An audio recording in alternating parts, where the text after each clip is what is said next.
코리아라는 책이 있어요. 똑같은 제목으로 매년 이것이 발행이 되는 책입니다. 서울대 교수 김난도 교수의 서울대 소비 트렌드 분석센터에서 함께 내는 책입니다. 매년 시대를 분석하고 진단해서 이 트렌드 코리아라는 제목으로 책을 내는데요. 그래서 끝에만 다르죠. 올해 나온 거는 내년을 전망하는 거기 때문에 트렌드 코리아 2020입니다. 그러니까 2020년도의 소비 트렌드를 이야기하는 거니까요. 작년에 나온 거는 그럼 뭘까요? 뭐예요? 트렌드 코리아 2019. 재작년에는 트렌드 코리아 2018. 이렇게 해서 벌써 올해 12번째 책이 나왔습니다. 제가 이 시대를 설교자는 텍스트가 성경이죠. 텍스트를 선포하기 위해서는 컨텍스트, 이 땅이 어떤 땅이냐를 이해해야 됩니다. 컨텍스트를 이해하기 위해서 제가 매년 빼놓지 않고 보는 책 가운데가 이 트렌드 코리아입니다. 내년을 전망하면서 이 책에서는 10가지 개념을 우리에게 소개를 해줍니다. 2020년도 소비 트렌드가, 그러니까 사람들이 어떠한 길로 가고 있냐를 보여주는 것이죠. 첫 번째는 이것입니다. 멀티 페르소나. 페르소나라는 말은 원래 그리스에서 연극을 할 때 이 연극 배우들이 쓰는 가면이었습니다. 그 가면을 페르소나라고 하는데, 칼 융에 의해서 이 페르소나라는 것이 겉에 외적으로 사람들이 보이는 어떠한 사람들의 모습을 얘기할 때 페르소나라고 얘기를 합니다. 그래서 심리학에서 이 단어가 많이 쓰게 됐고, 우리가 흔히 영어에서 쓰는 person이라는 말, person을 이라는 단어는 이 페르소나라는 단어에서 나온 말입니다. 사람들마다 자기의 기질이 있고 성격이 있어요. 그렇죠? 그런 그 사람이 누군가 겉에 보여주는 그 사람. 그런데 여기에서 앞에 단어 하나를 더 썼어요. 멀티 페르소나. 다시 말해서 사람들의 보여지는 모습이 이쪽에서는 이건데 저쪽에서는 저거고 이렇게 다르다는 거예요.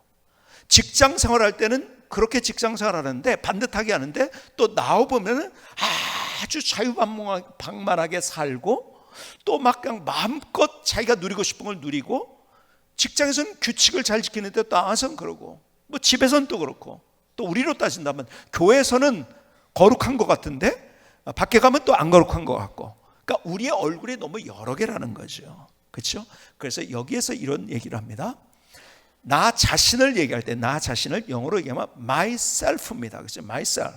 근데 이제는 그 단어가 바뀌어져야 된대요. 어떻게? myselves. 그러니까는 나 자신들이에요. 그러니까 내가 어디에서 뭘 하느냐에 따라서 내 모습이 다르다는 거예요. 여러분, 이 시대가 사람들이 그렇게 변화되고 있다는 거예요. 두 번째 소비 트렌드는 뭐냐? 소위 말해서 last fit economy입니다. last fit economy. 그래서 이런 개념, 마지막을 잡는 자가 사람을 잡는다는 거예요. 그래서 요즘 배송을 잘하는데 배송 전쟁이라고 얘기를 합니다. 그렇죠? 배송 전쟁을 하면서 누가 더 빨리 신선하게 음식을 잘 배달해 주느냐. 그래서 배달 업체들마다, 그리고 쇼핑몰마다, 인터넷 쇼핑몰마다 그거에 목숨을 겁니다. 마지막에, 그러니까 내용도 내용이지만은 그 내가 얼마나 내가 원하는 때 정말 이렇게 잘 왔구나 이걸 느끼면은 또 시킨다는 거죠. 그렇죠? 그래서 last fit. 그리고 그 안에 요즘 보면은 그 배송을 하면서 마지막에 뭘 집어넣냐면 간단한 편지. 뭐 그것을 복사했는지 모르지만 자기 자필로 써가지고 우리 샵을 이용해 주셔서 너무 감사합니다. 은혜에 보답하기 위해서 다음번에 더 잘하겠습니다. 뭐 하여간 뭐 이렇게 감동적인 글귀를 하나 써놔가지고서, 그래서 last fit economy라는 개념을 2020년도를 바라보면서 이야기를 합니다. 세 번째는 fair play입니다. fair player. 그렇죠? 여러분들 fair play라는 말은 굉장히 많이 들어보죠. 그렇죠? 그 운동 경기를 할 때 정정당당하게 하자는 거죠. 그렇죠?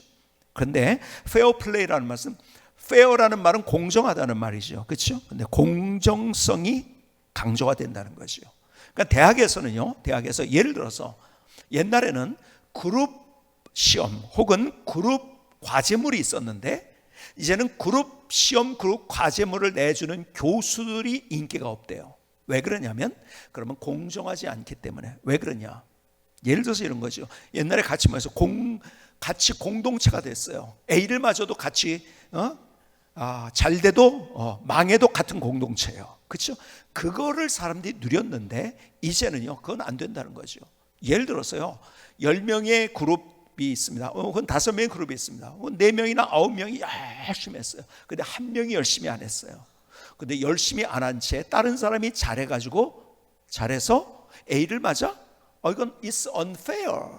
페어하지 않다는 거죠. 페어하지 않으니까 그건 안 된다. 그러니까는 그런 시험을 하지 말고 그런 과제물을 하지 말고 가장 공정한 객관식 시험을 봐라. 이것이 학생들의 요구라는 거예요. 그래서 회사도 마찬가지요. 요즘은요 공정해야 된다. 그래서 며칠 일찍 회사에 들어왔다고 아니면 조금 선배라고 자리도 자기가 좋아하는데 앉으면 안 된다. 요즘이요 회사에 이런 것들이 시도가 많이 된대요. 이제 어떤 시도냐면 그 자리를 앉을 때 그날 아침에 일찍 온 순서대로 앉는다든지 자기 책상과 컴퓨터를 의자를 그리고 뭐 컴퓨터는 요즘은 다 이제 뭐 자기 노트북으로 사용하니까 그리고 아니면은 돌아가면서 앉게 한다. 그래야지 이제 페어하다는 거죠. 페어. 그렇죠? 그래서 이 시대는 2020년도를 하면서 페어 플레이어 이것이 키워드라고 이야기를 하는 거예요. 네 번째는 스트리밍 라이프입니다. 스트리밍 라이프. 그러니까 스트리밍이라는 것은 뭐냐면 뭘 할 때 자기가 소유하지 않고 예를 들어서 요즘 미국에서부터 인기를 끈 것이 넷플릭스라는 것이 인기를 끌어가지고 이제는 영화를 볼 때 내가 그 영화를 예를 들어서 사가지고 보지 않고 사지 않고 내가 한 달에 얼마를 내면은 예를 들어서 만 얼마인가를 내면 된다고 하더라고요. 만 얼마를 내는데 그것도 4명이서 같이 쓸 수가 있대. 그 영화. 그러면은 4명이서 하면 불과 몇천 원에 한 달 내내 자기가 보고 싶은 영화를 마음껏 소유하지 않고 보고 싶을 때 본다는 거죠. 소유하지 않고 공유하는 그러한 스트리밍 라이프. 그래서 이것을 유목민적 라이프라고 또 소개를 하기도 합니다. 그래서 여행을 갈 때도 이제는 호텔을 이용하는 것보다 여러분이 잘 아시는 여행을 많이 하시면 에어비앤비를 많이 이용하고 그래서 에어비앤비가 뭐예요? 자기 집을 공개를 해가지고 돈 받고 그러니까는 호텔이 아닌 집을 이제 사람들이 쉐어할 수 있도록 그래서 요즘 또 많이 여행하는 사람들이 가는 트렌드가 뭐냐면 이 한 달 살기 그 에어비앤비 남의 집을 빌려가지고 그래서 사는 것들 그러니까 내가 소유하는 것이 아니라 경험하는 것 그것에 사람들이 따라가고 있다는 거죠. 5번째는 초개인화 기술입니다. 초개인화 기술. 이건 뭐냐면 기술이 점점 발전하면서 그 사람에게 맞는 것을 해준다는 거예요. 그래서 이런 거죠. 옛날에는요 저희 시대만 하더라도 어렸을 적에 TV가 한 동네에 한 집에 있어요. 그러면은 그 집에 가가지고 TV를 봤어요. 그러니까 TV는 나오는 대로 보는 거예요. 내가 선택을 하는 게 아니에요. 나오니까 보는 거예요. 드라마라니까 드라마를 보는 거고 스포츠 중계라니까 스포츠 중계를 보는 거예요. 그렇죠? 근데 요즘은 달라졌어요. 젊은 사람들은 특히 TV를 보는 것보다 그러니까 TV 드라마도요 자기가 TV 앞에서 보지 않습니다. 젊은 사람들은 다 뭘로 보죠? 휴대폰이나 아니면 컴퓨터로 봅니다. 그래서 영어로 하면 이거죠. on demand라고 하죠. on demand. 그래서 우리가 흔히 얘기하는 요즘 많이 사용하는 단어 가운데 VOD라고 하죠. VOD. 그게 뭐예요? Video on demand. 내가 원하는 대로 비디오를 어떤 영상을 본다는 거예요. 그래서 요즘 뭐가 굉장히 지금 갑자기 늘어났어요? 유튜브가 굉장히 늘어나고 그래서 유튜브를 통해서 돈을 버는 사람도 많고 그렇죠? 내가 유튜브는 뭐예요? 내가 보고 싶은 걸 보는 거예요. 그냥 골라가지고 보는 거예요. 그러니까 사람들이요 나에 집중이 된다는 거예요. 가치가 아니라 내가 좋아하는 것을 본다는 거죠. 그렇죠? 자, 그런데 보세요. 이제 5G가 되면서 어떻게 될 것인가? 말씀드린 초개인화 기술은 이거예요. 근데 내가 유튜브를 보면서도 어떤 영상을 보면서요 걸그룹이 나온다 아니면은 남성 그룹이 나온다. 그럴 때요, 그 그룹 중에서 내가 더 좋아하는 사람이 있잖아요. 그렇죠? 나는 누구를 더 좋아해? 걔 하는 게 너무 좋아. 그러니까는 똑같이 보면서 똑같은 화면이지만은 그 영상이 자기가 원하는 가수, 걸그룹 중에서 어떤 그룹 중에서 자기가 원하는 가수, 동서남북 위아래로 해가지고 자기가 보고 싶은 대로 보는 영상. 다시 말해서 이 시대는 어떤가? 초개인화 기술이 발전하면서 사람들이 거기에 열광하는 거예요. 그러니까 뭐냐면 다 모든 것들이 이제는 함께가 아니고 뭐요? 자기가 원하는 것을 찾아가는 시대가 됐다는 거고, 그리고 기술은 그것을 향해서 발전된다는 거죠. 온 디맨드로. 더 나가서 여섯 번째는 팬슈머입니다. 컨슈머라는 말은 소비자라는 말인데 그냥 소비하는 것이 아니라 내가 직접 거기에 경험하고 투자하고 제조 과정에 혹은 참여하고 내가 거기 광고를 하고 인스타그램으로 해가지고 뭐 예를 들어서 어떤 영상을 통해서 내가 그 브랜드를 키우고 그러는 팬슈머가 이제는 점점 그런 소비 트렌드가 되고 있다. 일곱 번째는 특화 생존입니다. 특화 생존은 뭐냐? 사람들마다 너무 다르기 때문에 이 시대는 똑같지가 않으니까요. 옛날엔 유행 따라서 그냥 간 거예요. 그런데 다 달라요 지금은. 그래서 그 사람의 특성을 핀셋으로 집어내시 딱 집어내가지고 이 사람이 뭘 원하는가를 찾아내는 사람이 사업에 성공한다는 거예요. 그게 특화 생존입니다. 여덟 번째는요. 여덟 번째는 58세대입니다. 트렌드가 58세대로 간다. 58세대가 뭔가요? 흔히 58세대 하면 58년 개띠, 그렇죠? 58년 개띠지만 이것을 영어로 이렇게 표현합니다. OPAL, 그래서 58입니다. OPLL, AL은 뭔가? Old people, 나이가 많지만 with active lives. 그러나 활동적인 삶을 사는 사람들. 이런 거예요. 물론 58년 개띠. 얘기하지만은 그 전후로 해서 50대 말에서 60대에 걸쳐서 은퇴도 했고 연금도 받고 그리고 이제 자유롭고 그리고 돈도 있고 이런 사람들, 그러면서 액티브하게 인생을 살려는 사람들, 이 사람들의 소비가 두드러진다는 거예요. 근데 여기에서 얘기하는 것이 뭐냐면 그 58세대 사람들의 소비 패턴이 이렇게 바뀌어졌대요. 어떻게 바뀌어졌냐면 즉흥적이래요. 이 세대에 속하는 분들이 맞는지 한번 보시기 바랍니다. 여기 책에서 얘기하는 거 왜 즉흥적이냐? 옛날에 58세대라고 한다면 50대에서 60대 그 사이에 무렵에 있는 사람들은요 그게 즉흥적이지 않았는데 이제는요 베이비 부모 시대에 태어났던 그분들, 그리고 이제는 어느 정도 성공을 이뤘고 그리고 은퇴를 했고, 그래서 이제는 뭘 많이 하냐면 동호회나 이런 것들을 많이 가는데, 동호회 가서 친구들을 만나서 야 어디가 좋대, 야 거기 여행 갔는데 어디가 좋아, 그럼 그거 좋아, 그럼 가자, 가 그래서 금방 여행 가기로 결정하고서 표를 산대요. 이렇게 즉흥적이래요 이제는. 그러니까는 그래서 이제 소비 트렌드를 쫓아갈 때 가장 쉬운 게 58세대가 어떻게 하고 있는가를 잘 봐야지 사업에 성공하고 올 수 있다는 그런 얘기를 한 거죠. 아홉 번째는 편리니엄입니다. 편리니엄. 프리미엄을 이렇게 만든 거예요. 이제 프리미엄은요 고급이고 아주 좋은 거죠. 명품이고 좋은 건데 이제는 고급이고 좋은 것이 아니라 편리미엄에서 편리한 것이 고급이고 명품이고 좋은 것이라는 개념으로 가고 있다는 거예요. 그래서 이제 가성비를 많이 얘기했어요. 가성비. 옛날에는. 그렇죠? 그래서 내가 돈을 얼마 냈는데 그 돈에 비해서 얼마나 좋냐 나쁘냐. 음식점을 갔어요. 근데요 내가 10,000원짜리 먹었는데요 이거 꼭 다른 데 가면 이거 15,000원 받는 것 같아. 그러면 가성비가 좋다고 얘기를 합니다. 그렇죠? 근데 10,000원짜리를 먹었는데요 이건 다른 집에서 5,000원짜리도 안 되는 것 같아. 그럼 가성비가 나쁘다고 그럽니다. 그렇죠? 가성비를 따졌어요. 근데 이제는 가성비를 안 따지고 가시비를 따진답니다. 가시비는 뭐냐? 시간을 따진다는 거예요. 내가 얼마나 빨리 편리하게 이게 사람들의 트렌드가 되고 있다는 거죠. 그러니까 인스턴트 식품들이 그 빨리 편리한 거니까요. 요즘도 음식은요. 그래서 여러분들이 아시는 대로 전자레인지에 넣어서 그냥 바로 먹으면 된다는 거든지 아니면은 또 요즘 에어프라이가 인기라고 하는데요. 에어프라이로 해가지고서 그냥 딱 그냥 쉽게 그냥 뭐 튀길 필요도 없이 그냥 넣기만 하면 된다고. 어떤 분이 그러더라고요. 목사님, 에어프라이어에다가 돼지고기 삼겹살을 구워 잡숴보셨는지요? 최고입니다 그러더라고요.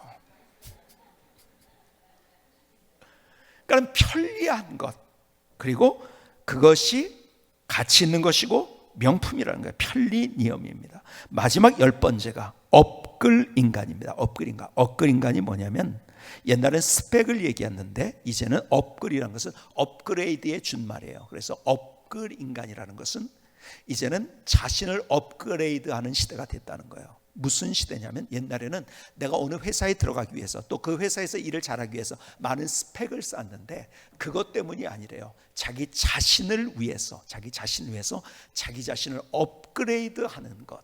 그러니까 내가 회사나 아니면 직장이나 어디에서 내가 그것을 좀 더 잘하기 위해서 내가 스펙을 쌓는 그런 시대가 있었다고 하면, 이제는 그걸 떠나가지고 그것과 상관없이 나 스스로가 업그레이드 시켜서 스스로에 대해서 그렇게 생각한다는 거죠. 어디 가서가 아니라 나 스스로에 대해. 그래서 뭘 업그레이드냐? 첫 번째, 몸을 업그레이드. 그래서 요즘 운동하는 것들, 요즘 보세요. 뭐 뛰는 거, 아니면 무슨 뭐 조깅하는 거, 뭐 아니면은 뭐 어디에서 무슨 요가하는 거, 뭐 이런 것들 영상이 많이 올라와가지고 요즘요 그런 것들에 사람들이 열광해서 몸을 어떻게 하느냐, 업그레이드하느냐, 취미를 어떻게 업그레이드하느냐. 그러니까 취미도요, 옛날에는 뭘 좋아한다면 좋아하는 그걸로 끝났는데요, 내가 그걸로 좋아하는 거 끝나지 않아요. 거기에서 더 나가서 내가 다른 사람이 보다 더 많은 경험을 하고 업그레이드된 것을 내가 하고 싶은 거예요. 지식도 마찬가지예요. 내가 지식이 그냥 어떤 데 사용되려고 한 것이 아니라 나 자신을 위해서 한 페이지의 책을 더 보고 스스로를 업그레이드하는 그러한 시대. 자, 그런데 보세요. 제가 장황하게 이야기를, 책 한 권을 이미 여러분들이 읽으신 거예요 이제, 그렇죠? 그런데 보세요. 여기에서 얘기하는 것 쭉 보면은요, 여기에 특징 뭐죠? 하나의 중심적인 특징이 있다는데, 다 뭐와 관련된 건지 아십니까? 특징은 모든 10가지를 얘기했지만 이 10가지가 다 자기 중심, 자기에게 초점을 맞추고 내가 중요하기 때문에 그렇게 행한다는 트렌드로 흘러가고 있다는 거예요. 그렇죠? 제가 12년을 이 책을 읽으면서 또 느낀 것이, 점점 처음에 나왔을 때보다 시대의 트렌드는 뭐냐? 자기입니다. 그러니까 사람들은 이 시대가 어떤 시대를 살아가고 있는지 나도 모르게 내 세상을 만듭니다. 그렇죠? 내 세상을 만들자면 어떻게 하죠? 다른 사람하고 틀리기 때문에. 그러면 아하, 나랑 안 맞아? 그러면 끝이야. 그렇죠? 그래서 혼자가 되는 시대. 제가 지난주에 말씀드린 것처럼, 그래서 세대, 이 시대가 그렇게 기술 문명이 발전하고 어쩌고저쩌고 해도 더 우울증에 걸리고 더 자살률이 더 많아지고 하는 이유가 뭔가, 더 인생이 그래서 불행해지고 있다는 거예요. 자기 세상을 만들고 있어요. 시대는 그렇게 흘러가고 있어요. 그게 맞다가 와우성치고, 그리고 그걸 따라가고 있는 그런 시대. 그 시대를 우리가 살아가고 있어요. 그 시대에 그러한 물줄기가 얼마나 거센지 그냥 팍 내려치는 것이 아니라 마치 폭포수 내리는 것처럼 그런 시대가 지금 계속. 그러니까 내 말이 맞는 거예요. 내가 남자인데, 남자가 좋아가지고 결혼할까 남자랑, 내 세상인데 니네가 왜 그래? 나 인권이야. 그러면 끝이에요. 그냥 질서 없어지죠. 위아래도 없어지죠. 이런 관계가 다 깨지죠. 혼자죠. 우울한 거죠. 여러분, 그렇게 많은 사람이 박수치는 그런 연예인이라 할지라도 관계는 없으니까 자기는 박수만 있을 뿐이지 인격적인 만남이 없으니까 외로운 거죠. 사람들은 아니 그 사람이 왜 외로워? 그렇게 많은 사람이 박수. 아니에요.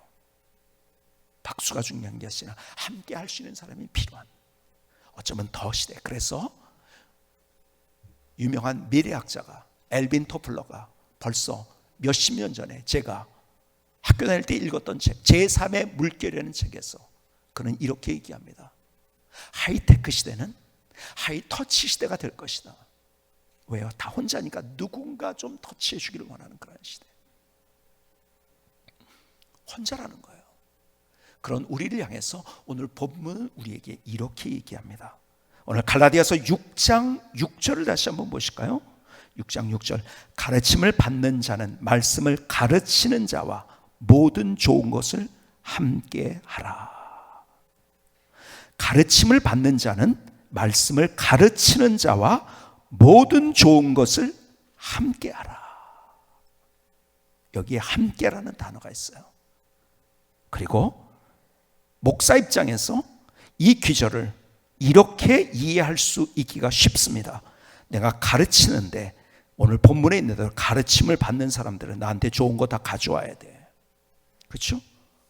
그렇게 해석해도 될까요?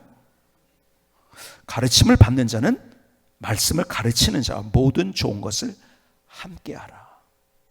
저는 이 말씀을 읽으면서, 그러나 제 안에, 제가 오래전에 이 말씀을 읽으면서 제 안에 여기 함께란 단어와 함께 제게 하나님께서 깨닫게 하시고 내 인생을 어떻게 살아야 될 것인가에 관한 중요한 포인트를 말씀해 주셨어요. 자, 보세요. 이 시대는 어떤 시대로 가고 있는지 아십니까? 앞에 얘기한 대로 on demand 시대예요. 내가 원하는 것. 내가 원하는 것. 그래서 이 시대가 왜 문제가 되는지 아십니까? 교회도 왜 문제가 되는지 아십니까? 내가 원하는 교회를 찾아 나섭니다, 사람들이. 내가 원하는 교회. 내가 원하는 교회가 아니라 오늘 본문에 있는 단어대로 함께하는 교회. 정말 그 함께가 되고 있는가? 저는 이 앞에 설 때마다 하나님 앞에 너무 부끄러운 게 많아요. 진짜 함께하고 있는. 여러분, 교회가 지금 문제가 있다고 얘기하고 많이 사회에도 있는데, 여러분 근본적인 문제 중에 하나가 뭔지 큰 그림으로 보면 우리 교회가 지금 어떤 형태로 가고 있는지 아십니까? 아주 초대형 교회 아니면 작은 교회, 자립을 못하거나 간신히 자립을 하는 교회, 양극화가 되고 있어요. 그렇죠? 그리고 건전한 중형교회가 없어진 시대. 왜 그렇게 될까요? 세상이 대형교회를 욕하면서 왜 대형교회는 점점 커질까요? 왜 그럴까요? 내가 원하는 교회, 내가 신앙생활하기 편리한 내가 원하는 교회, 하나님의 나라를 어떻게 이룰 것인가를 생각하기보다 내가 어떻게 하면 내 가족이 누릴 수 있을 것인가. 그러니까요, 대형교회를 욕해요. 보통들 보면은 교회가 저기 커가지고 저게. 그런데 그렇게 가고 있어. 왜요? 내가 원하는 교회로 가기 때문에 그런 거예요. 그 교회를 찾아놨습니다. 여러분, 저는 대형교회가 아예 없어야 된다는 말 하는 사람은 아니에요. 있어야겠죠. 작은 교회도 있어야 되고. 그런데 한국교회의 소망은 건강한 중형교회가 많아져야지 함께하는 교회가 될 수 있고 살아있는 생명력 있는 공동체가 될 수 있는 거예요. 여러분, 대형교회 문제가 뭔지 아십니까? 여러분, 어느 정도 커지면은요, 여러분 교회가 담임 목사가 목회를 하기보다 경영을 해야 됩니다. 여러분, 사이즈는 어떤 사이즈가 교회가 제일 좋을 것인가? 목회를 할 수 있는 사이즈예요. 경영하는 사이즈가 아니라. 교회가 커지면 기득권 싸움을 하게 됩니다. 어떤 자리 가느냐? 누가 장로가 되느냐? 누가 안수입사가 되느냐? 나는 되고 너는 왜 안 되느냐? 여러분, 대형교회에서는 그런 싸움이 치열해집니다. 교회가 커질수록 치열해져요. 더군다나 제가 아는, 존경하는 많은 목사님들 중에서 학교를 세운 분들이 있어요. 교회에서. 교회가 학교를 세워서 좋은 학교 만들어보자. 근데 결국 어떻게 되는지 아세요? 교회가 커지게 되면 그 학교가 뭐가 되지? 기득권이 되는 거예요. 그리고 그 학교를 만들었던 목사님들이 은퇴하면서 후회하는 게 괜히 만들었다고. 여러분, 커질수록 기득권이 생기는 거예요. 그래서 커지면 안 되는 거예요. 더 나가서 중형교회는 눈빛을 보면 서로 알거든요. 근데 보면은 교회가 커질수록 서로 몰라요. 우리 교회도 이미 2부 예배 오신 분들, 3부 예배 오신 분 잘 몰라요. 3부 예배 오시는 분들 1부 예배, 2부 예배 오신 분 잘 몰라요. 그렇죠? 눈빛에 의해서 알지 우리가 알고 움직이지 않고 어떻게 움직여요? 법에 의해서 움직여야 됩니다. 그럼 어떻게 되죠? 교회는 화석화된 교회가 되어버리고 맙니다. 자, 여기서 제가 오늘 갈라디아서 6장 6절을 제가 읽으면서 제 자신 스스로 하나님 앞에 내가 어떻게 될 것인가를 생각했던 거예요. 정말 내가 함께하고 있는가? 누가 아니라 내가. 여러분, 저는 우리 교회가 솔직하게 얘기해서 우리 교회가 이 정도까지 커질 것이라고 생각하진 않았어요. 단지 제 마음속에는 열심히 하나님의 뜻이 무엇인지를 붙들고 가면서, 그러면서 정말 좋은 교회를 만들고 싶다는 그 열망이 있었지만, 그러나 저는 제 자신의 스스로의 제 능력도 알고 이 모든 것들을 알기 때문에 이 정도로 커질 거라고는 사실을 상상 못했어요. 그런데 이미 우리 교회는 함께 하지 못하는 교회가 됐더라고요. 제 얘기를 하는 겁니다. 제 얘기를. 여러분 모두를 위해서 제가 기도하지만은 대부분, 그러나 만남은 뭘 통해서 만나느냐? 설교를 통해서만 만나요. 함께 만나는 게 없어요. 그렇죠? 그렇다 보니까 어떤 분은 저는 완전하다고 보는 사람도 있더라고요. 목사님 뭐 이것도 잘하죠. 저 못하는 게 너무 많은데, 저는요 너무, 제가 지금 교회가 커질수록 힘든 게 뭐냐면 제 능력이 부족하다는 거예요, 사실은. 근데 여러분은 잘 모릅니다. 제 능력이 얼마나 부족한지. 왜? 능력이 있게 보이는 것만 보이니까요. 그냥 여기서는. 그렇죠? 잘 몰라요.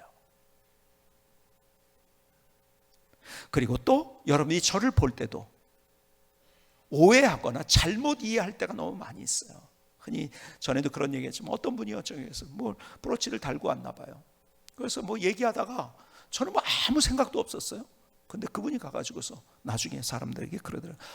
목사님 때문에 내가 너무 당황을 했다고. 하필 제가 브로치를 달지 않다가 그날 브로치를 달고 왔는데 목사님이 그것만 주시를 하셔가지고, 저는 그분이 브로치를 했는지 어떤 옷을 입었는지 아무것도 몰라요. 해석은 자유니까. 자기 나름대로 해석하는 자유는 북한에서도 자유라고 하더라고요. 자기 나름대로 해석을 하는 교회 일에 있어서도 그런 것들이 많이 생기게 되는 거죠. 그렇죠?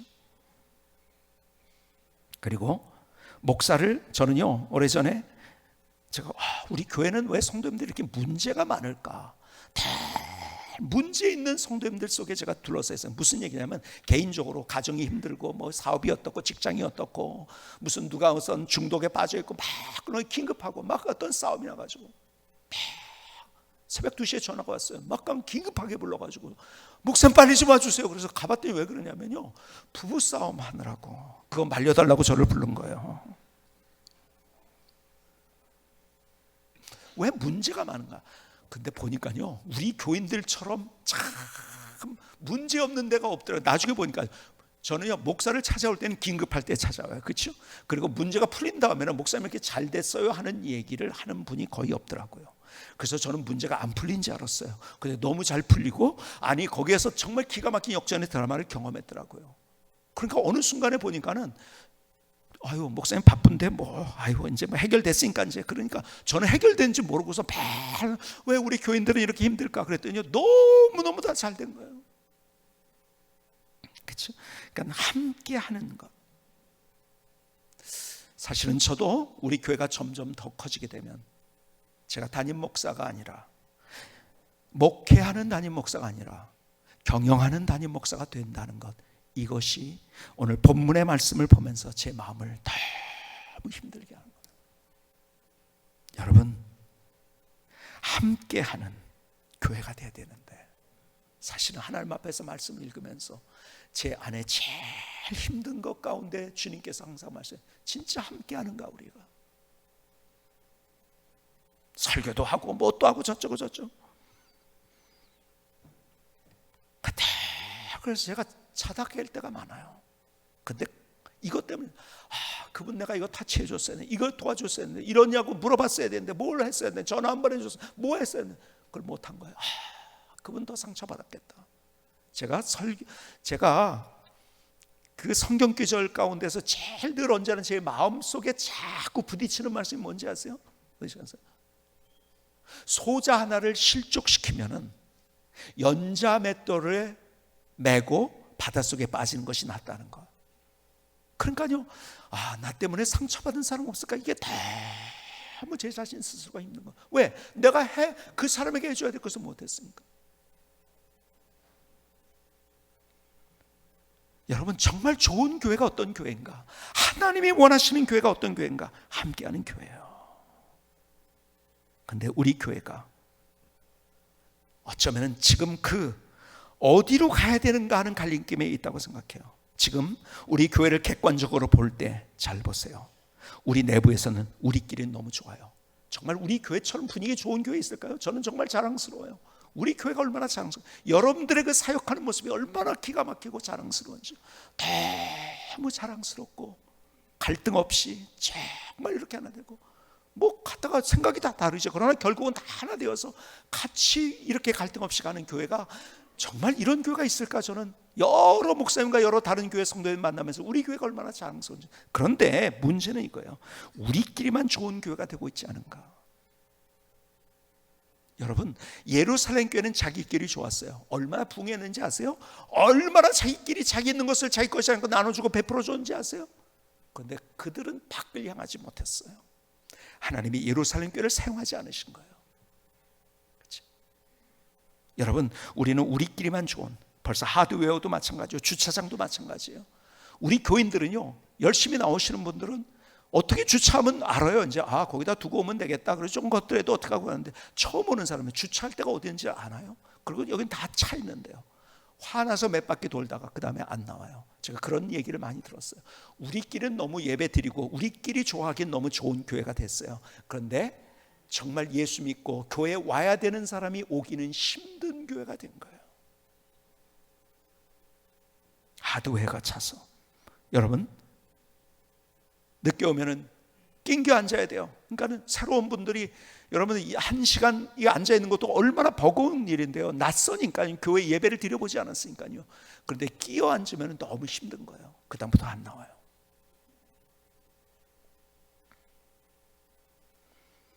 우리끼리는 좋지만 지금 여러분들에게 한번, 우리 성도님들은 좀 더 끼어 앉아도 앉는다고 우리 교회 안 나오실 분 손 들어보세요.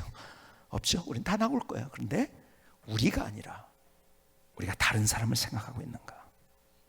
돌아가서 주님의 명령은 안디옥 교회 같은 거예요.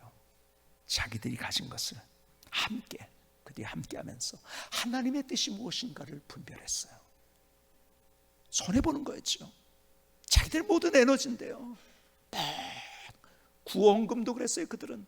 그렇죠? 선교도 그래서 그래서 하나님께서 그 안디옥 교회를 통해서 수많은 교회가 개척되어지고 하나님의 드라마가 거기서 만들어진 거 아니겠습니까? 그리고 하나님은 안디옥 교회를 사용하신 거예요. 어쨌든 대형교회가 되는 것은, 대형교회가 저는 그래서 다 없어져야 된다는 얘기하는 거예요. 대형교회 있어야겠죠. 더 크게 영향을 미치는 교회도 있어야 돼요. 그런데 한국교회의 소망은 건강한 중형교회가 많아서, 그래서 안에서 우리끼리 함께 잘 할 수 있는 교회가 만들어져야 된다는 거죠. 우리 교회가 그런 교회가 돼야 돼요. 그런데 계속해서 그렇다면 또 우리 교회 밖에서 우리의 개별 삶 속에서는 어떻게 해야 될 것인가를 오늘 본문은 계속 얘기합니다. 갈라디아서 6장 7절로 8절이 이 얘기예요. 스스로 속이지 말라. 하나님은 업신여김을 받지 아니하시나니 사람이 무엇으로 심든지 그대로 거두리라. 자기 육체를 위하여 심는 자는 육체로부터 썩어질 것을 거두고 성령을 위하여 심는 자는 성령으로부터 영생을 거두리라. 여기서 이렇게 얘기합니다. 스스로 속이지 말라고요. 나도 모르게 내가 속고 있다는 거예요. 속는다는 단어를 조금 더 여러분에게 설명을 드리겠습니다. 플라나오라는 말이에요. 이게 속다는 말은, 플라나오가 어떤 뜻이냐면은 방황하다, 헤매다라는 뜻이에요. 원래적인 의미가 안전, 진리, 도덕에서부터 방황하고 헤맨다는 거예요. 다시 말해서 무슨 얘기인지, 스스로 속이지 말라는 것은 내가 속고 있다는 건데 무슨 말이냐면 방황하고 있다는 거. 왜요? 세상의 물줄기 때문에. 우리가 세상이 우리를 세뇌시키고 있는 거예요. 나도 모르게. 이게 맞다고 하고 사람들이 그걸 다 찾아 나서니까 그렇게. 그러니까 나도 모르게 거기에 샤워되어 있는 거예요. 샤워되어 있는 거예요. 내가 세상의 것들로 세뇌되고 젖어 있어요. 여러분 교회 나오면은요, 그래서 그 젖은 세상의 것들로 젖은 것을 우리가 좀 말려야 돼요. 그럼 세상 속으로 가야 되는 거예요. 세상은 우리를 헤매게 하고 방황하게 만드는 거예요. 왜 우리가 헤맬까요?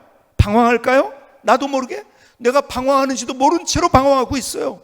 그래서 얘기한 대로 뭘 심느냐가 중요하다. 그러니까 나를 심으면은 여기 뭐예요? 나를 심으면은 뭐예요? 썩어질 것을 거두게 된다는 거죠. 내가 지금 뭐를 심느냐는 거예요, 지금. 근데 세상, 내가 헤매면서 잘못된 것을 심고 있어요. 무엇 때문에 내가 헤매는지 아세요? 세상의 원리를 쫓아가니까. 첫 번째요.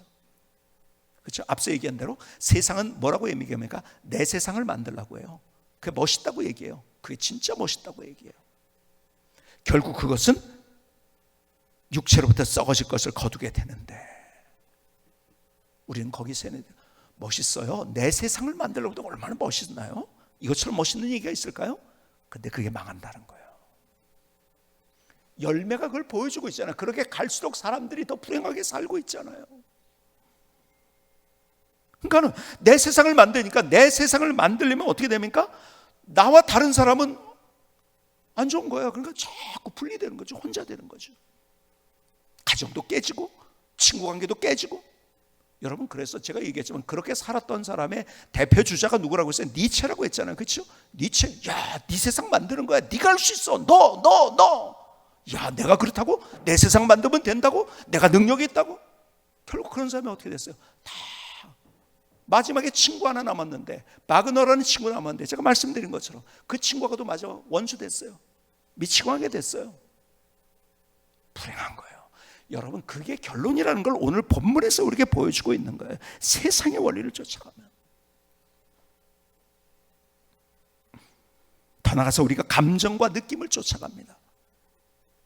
여러분, 감정과 느낌을 쫓아갈 때가 얼마나 많은지요. 제가 늘 얘기한 것처럼 지하철을 갈아탈 때도 내 느낌은 이쪽이에요. 근데 이쪽에 표지판이에요. 그렇죠? 그럼 표지판을 쫓아가야죠. 그렇죠? 그래야지 내가 원하는 길을 가죠. 근데 자꾸 내가 내 느낌을 쫓아가니까 내가 원하지 않는 길로 가는 거예요. 나는 예를 들어서 서울역으로 가고 싶어. 근데 서울역으로부터 점점 멀어지는 거예요. 불행해지는 거죠. 그렇죠? 더 나가서 왜 헤매는지 아세요? 성경은 이것을 얘기합니다. 성경은 이것을 얘기해요. 교만을 얘기합니다.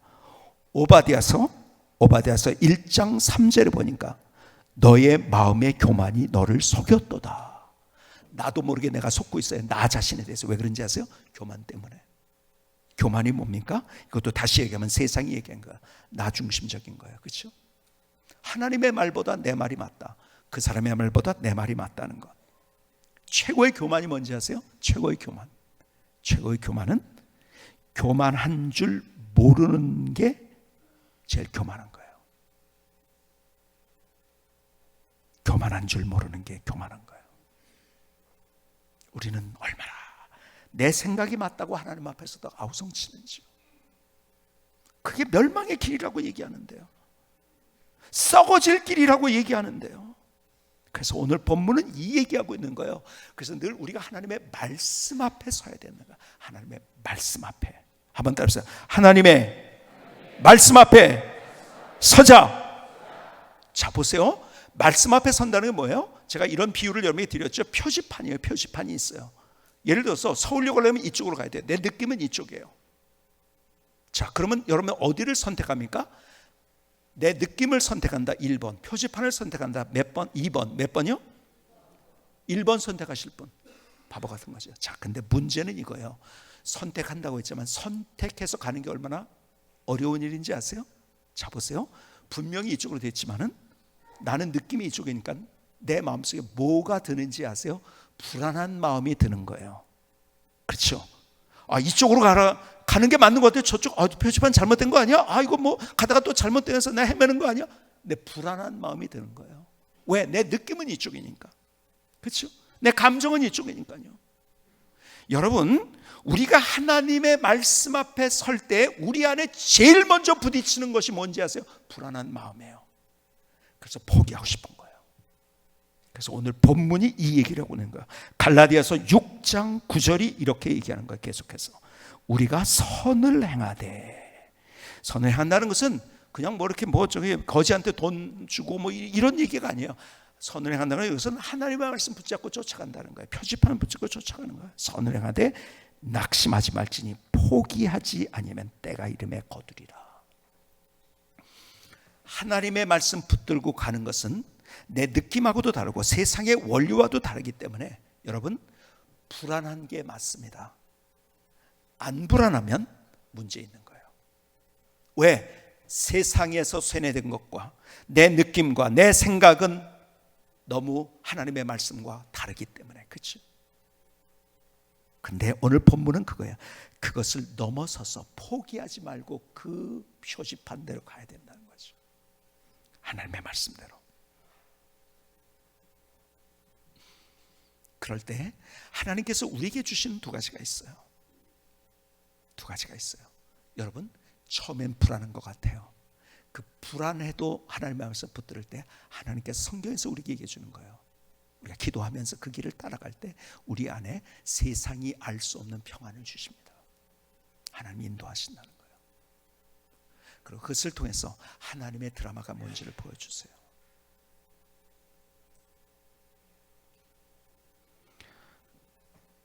오늘 본문은 그래서 우리에게 말씀하는 거예요. 하나님의 말씀 여러 가지를 우리에게 주셨는데 정말 우리가 말씀 앞에 서고 있는가? 아니면은 세상의 원리와 감정과 느낌과 내 생각을 가지고 나도 모르게 스스로 나에게 속고 있는가? 아니면은 헤매고 있는가? 오늘 주님께서 우리에게 말씀하세요. 우리가 선을 행하되 낙심하지 말지니 포기하지 아니하면 때가 이름에 거두리라. 영광스러운 하나님의 역사들, 세상의 것을 붙들 때 앞서 있는 대로 육체로부터 썩어질 것을 우리가 얻게 되지만은 하나님의 영광스러운 것을 얻게 된다. 다시 오늘 표지판된 하나님의 말씀 앞에 서서 내 삶의 일터에서, 직장에서, 가정에서, 내 개인적인 삶 속에서, 또 교회 속에서 내가 정말 하나님의 말씀 붙들고 내가 가고 있는가? 오늘 주님의 음성을 들을 수 있기를 주님의 이름으로 축복합니다. 김승기 선생님의 찬양을 드리시겠습니다.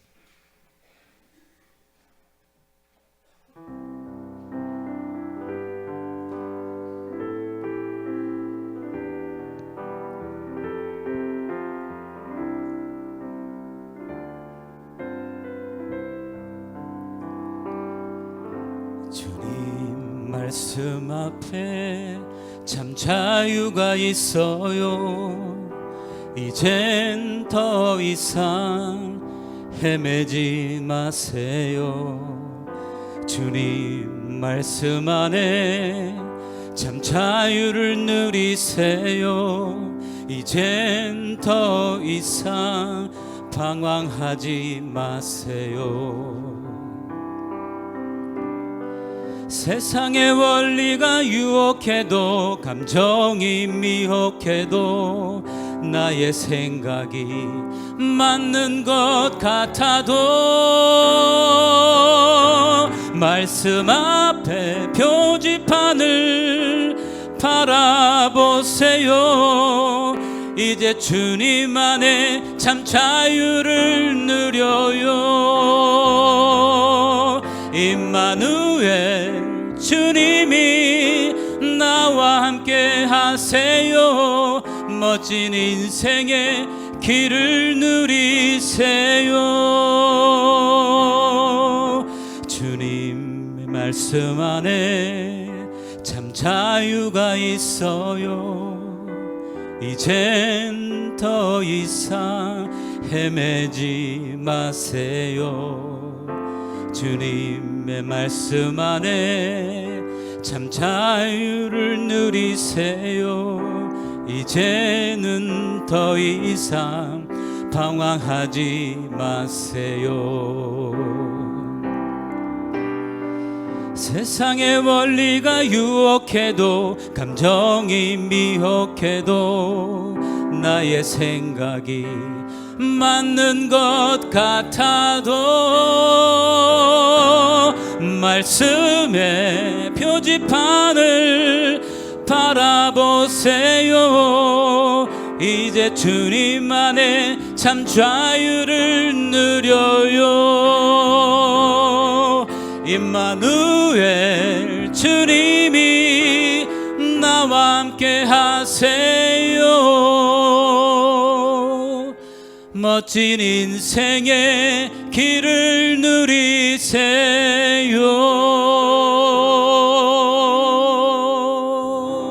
아멘. 하나님, 나의 고백을 주님 앞에 올려드립니다. 주님 나를 받아주시. 주님 나를 받아주시. 하나님의 말씀대로 산다는 것은 도전이에요. 언제든지. 그래서 하나님께서는 어떤 사람을 사용하셨느냐? 도전하는 사람들. 아브라함에게 뭐라고 말씀하셔요? 내 본토 친척 아비의 집을 떠나 내가 지시한 땅도 아니에요. 지시할 땅으로 가라. 불안이 앞섰겠죠? 그러나 하나님의 말씀 앞에 그는 도전했어요. 그리고 그는 믿음의 조상이 됐어요. 그의 인생과 그의 후손을 통해서 놀라운 하나님의 역사를 경험하게 했어요. 저도 마찬가지예요.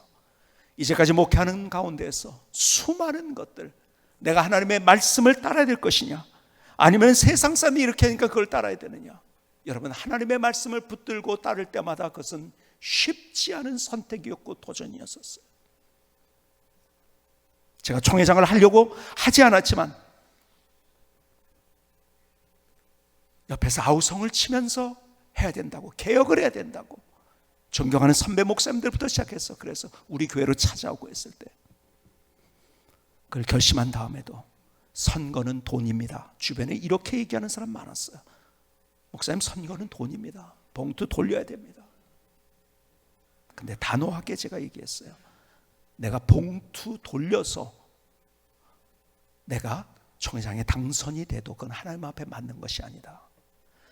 그래서 선언을 했어요. 나는 봉투 돌리지 않겠다. 돈으로 선거하지 않겠다고. 야, 내부에서도 저를 공격하고요. 여러분, 그러면 뭐라고 하는지 지가 무슨 잘났다고 그런 소리 합니다. 다들 그렇게 하는데, 이것부터 개혁이 돼야겠다. 하나님께서요, 하나님의 일을 보여주신 거예요. 정말 놀라운 하나님의 역사들. 오는 과정 속에서 수많은 도전이 있었어요. 그런데 하나님의 말씀을 붙들고 갔을 때 하나님은 하나님의 역사를 보여주셨더라고요. 세상의 원리에 흔들리지 맙시다. 내 느낌에 흔들리지 말고, 내 생각이 나를 스스로, 그 교만이 나를 속인다고 성경은 얘기합니다. 다시 하나님의 말씀이 무엇을 말씀하시는가? 우리 교회를 향한 하나님의 말씀, 여러분의 가정을 위한 하나님의 말씀, 또 여러분들의 사업과 여러분들의 일터 속에 주신 하나님의 말씀, 오늘 함께 주님의 뜻을 붙들고 다시 우리가 멋지게 전진하는, 그래서 하나님의 의의 열매를 경험하면서, 여러분 신앙생활은 그거예요. 간증이 있는 거예요. 내 간증이 있어야 돼요. 간증으로 사람들에게 도전을 또 줄 수 있어야 돼요. 오늘 이러한 역사가 바로 저의 삶, 여러분의 삶, 우리 교회 속에서 나타날 수 있기를 주님의 이름으로 축복합니다. 기도하시겠습니다. 조용하지만 뜨거운 기도를 주님 앞에 드리십시다. 우리의 마음을 다해서 주님 앞에